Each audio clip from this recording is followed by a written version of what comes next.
Where your treasure is, there will your heart be also. God has given us unlimited treasures in His Word. Every time we open it, we can discover a new treasure or admire an old one. What will we find today? Here's Carla Early with Treasure Hunt in the Word. Did you know that if you read about 3 chapters a day, you can read through the Bible in a year?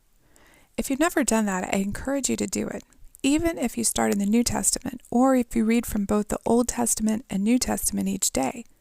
However you want to do it.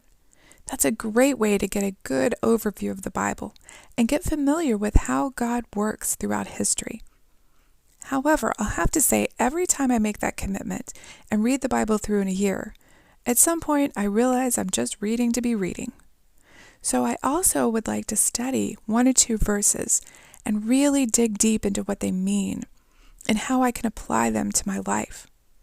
That's what a Massachusetts pastor, Reverend Edmund Sears, did in 1849, perhaps in his own personal heart preparation for Christmas, or maybe in preparing a seasonal sermon. At some point he read Luke 2:14, where the multitude of angels declared to the shepherds, "Glory to God in the highest, and on earth peace, goodwill toward men." As he meditated on this, he thought about his own world of social strife in the years before the American Civil War. Though the angel's message spoke of peace Jesus would bring, that peace was not fully realized. In fact, for almost 2,000 years, each generation had ignored the angel's message of peace and refused to hear, choosing war, sin, and strife instead. This carol encourages us to stop and really listen to the song, but also to the message of peace. One verse says, "Oh, hush the noise and cease the strife to hear the angels sing."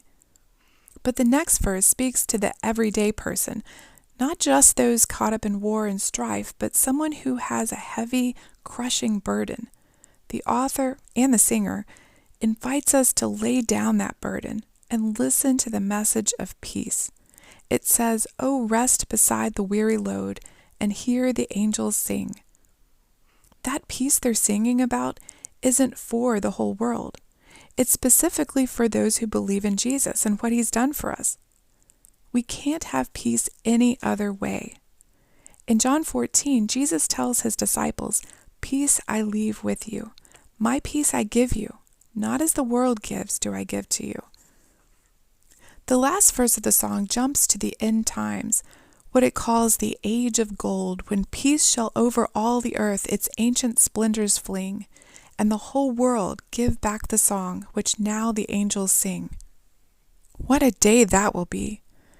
Jesus came to bring peace to those who believe. Do you have that inner peace that He freely offers? Perhaps today you should meditate on that peace that the angels told the shepherds about. How does His first coming bring you peace? How will His second coming bring peace to the whole world? Now that's something to look forward to.